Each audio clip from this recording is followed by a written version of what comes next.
রুই ছুঁয়ে দিলে লাভ নাই, এমনি ছুঁয়ে দিলে দিয়ে তাক কটা রুই পাওয়া গেছে শেষ মেশ সব মিলে। আমাদের মাছ,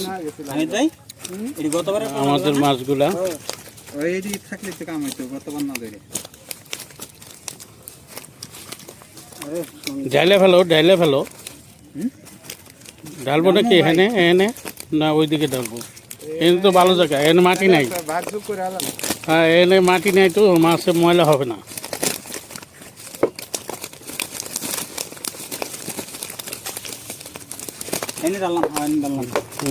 ডালো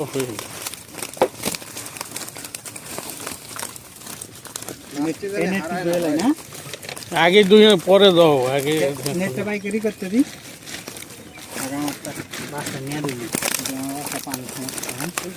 আমাদের ফিশিং কালকে রাত 12টার থেকে আজকে 4টা পর্যন্ত, রাত 3টার থেকে।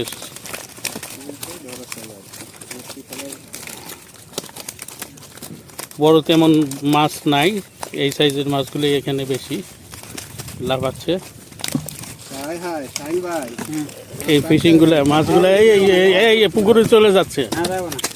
মাছটি না মরে এইভাবে তো কাম হবো না, মরুক সবটি এক জায়গায়। হোক দে, সমস্যা নাই, করতে যাবে। এই তো বাবু আর কাতল, কাতলটা ধুয়ে গেল। এদের ডিম হয়েছে ভালো। গতবারে কালি একটা পাই নাই। হ্যাঁ, ওই রোডে একটু বড়।